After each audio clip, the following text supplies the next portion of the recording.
Porsche 911 GT2 RS, the fastest stock 911 in history. Nordschleife in 6 minutes 47 seconds.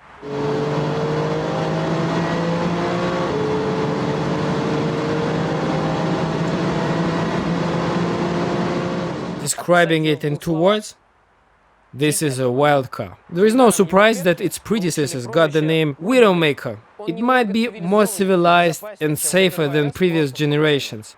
But bear in mind, if you treat this car with disrespect, you are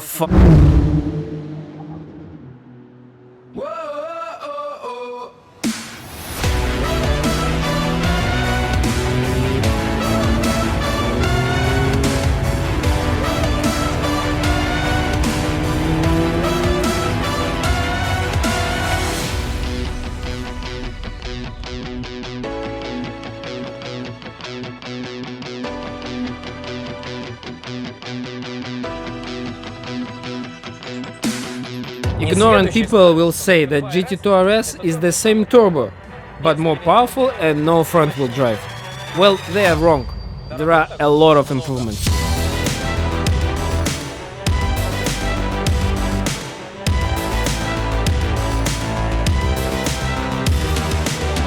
.3.8-liter engine from a turbo as a base.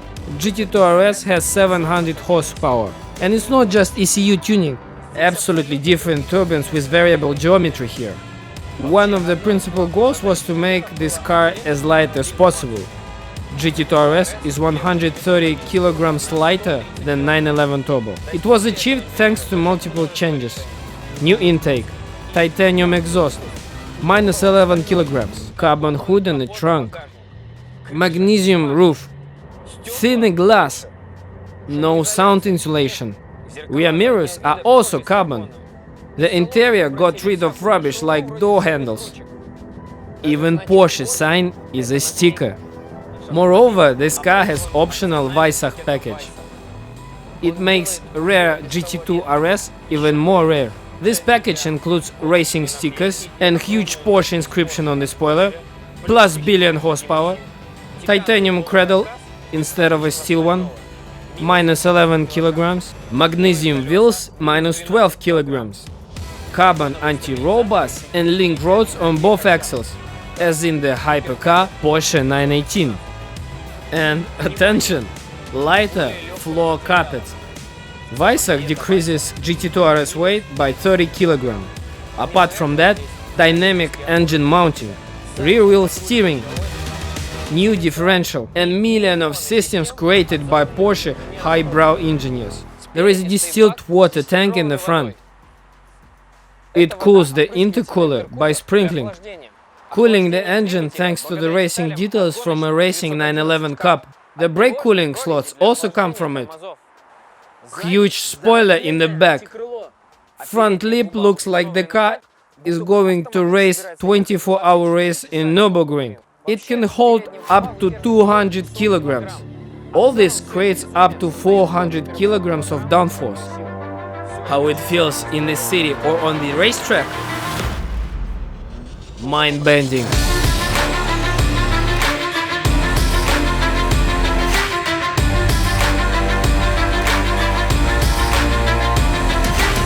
Do you remember the GT3 test?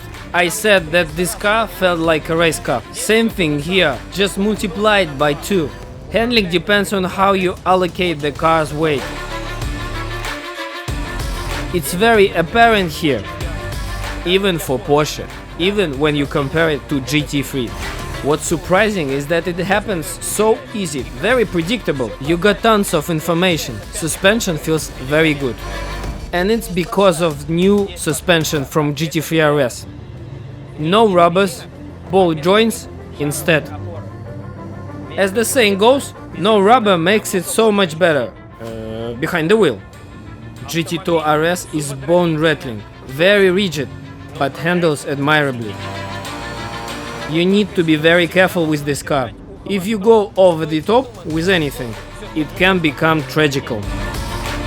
Gas pedal response time is lighting like for a road car with turbos. GT2 RS driver's manual says tuning ESP off is only recommended for experienced drivers. And you better listen to it. But this car was made in 2018. It means almost anyone can drive it. But if you want to know what it's really capable of, to reach its limits, keep in mind that it's a very slippery slope. GT2 RS behaves like a classic 911 on the road, drives with an unloaded front. Small understeer in the beginning changes to the hammer effect in the end of the corner. The key to success is using the gas pedal correctly to allocate the weight. Load the front and the back in the right way. You need to drive it thoughtfully. Carbon ceramic brakes and gearbox. PDK dual clutch robot. Just one word. They are wonderful. GT2 RS is the best supercar for the guys who want to try themselves? Not exactly. Firstly, exhaust. With cloud cut off at low RPM, it doesn't buzz like GT3 and you don't get tired. But when it's open and at high speeds,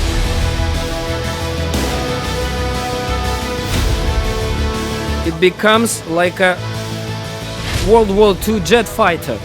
It grunts, buzzes, makes strange noises, very loud, but definitely it's not beautiful. Secondly, exterior. This car looks like a midget bodybuilder in the city. It can probably bench 220 kilograms. However, it looks absurd rather than intimidating.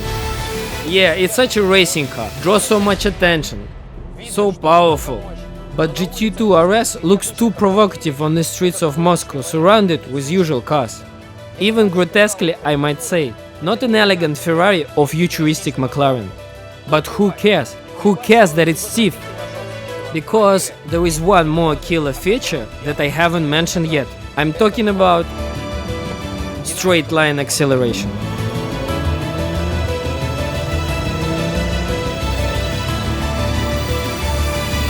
The only word that comes to mind to describe this feeling: horror. I had the same feeling in a 1000 horsepower 911, but it had turbos the size of a moon. GT2 RS is like that in stock.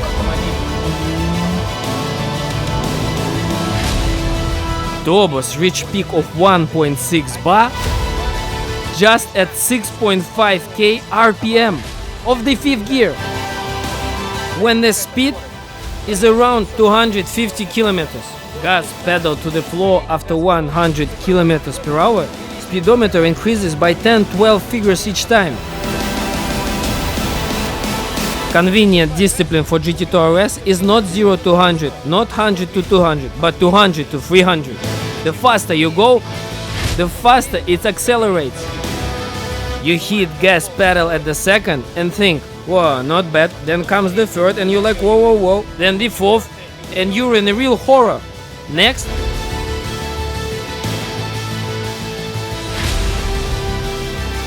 You become speechless. When you accelerate in a Ferrari or Lamborghini, you shout, wow, what an acceleration, bellissimo. It's not same here. Here, you're silent. You literally lose your tongue because of the horror you got. Add to this crazy acceleration unloaded front, since the engine is in the back, huge rear 325mm wheels that throw you left and right, no sound insulation, and finally no all-wheel drive. An unprepared person would have his hair stand up when you accelerate GT2 RS, and some hairs will become gray.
You can't leave out the track part while test driving GT2 RS.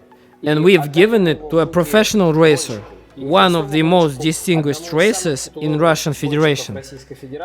Roman Rusinov, World Endurance Championship winner and European Le Mans Series champion for many years. Привет, Ром. Привет, дорогой.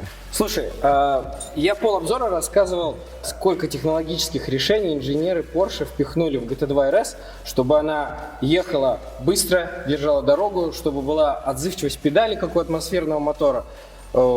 Твои впечатления на пределе, на треке, автомобиль действительно ощущается гоночным или все же нет? Слушай, ну тут можно сказать следующее, что этот автомобиль превзошел все мои ожидания. А в тот момент, когда ты садишься за руль обычного GT3 или обычного автомобиля, подготовленного все-таки под трек, ну ты не ожидаешь, что это будет гоночный автомобиль, да, то есть ты ожидаешь, ну окей, она будет чуть-чуть получше рулиться, чуть-чуть лучше там как-то управляться, но здесь ты буквально получаешь настоящий гоночный автомобиль для гоночного трека. И скажу более того, то все, что они сделали, действительно подходит для гоночного трека, но меньше подходит для дорог общего пользования. Представь себе, что по факту у тебя гоночный автомобиль, который амалогирован для дорог общего пользования. То есть по факту, когда ты едешь за рулем, просто в городе некомфортно все. Соответственно, шины нужно греть, машина очень жесткая. Да, то есть это настоящий трек. Ну, то есть автомобиль только для гоночного трека, я бы назвал это так. Но одновременно ты можешь на нем передвигаться по городу. Но что здесь главное? Точно не комфорт.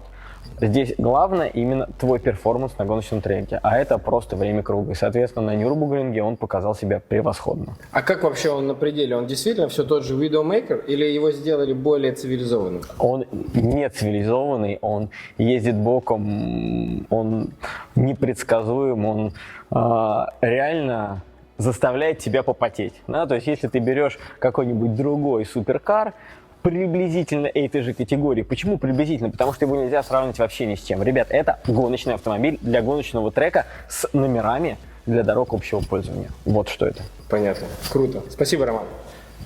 It was 911 GT2 RS, Dragtimes Test Drive. I'm artemiy. See you soon.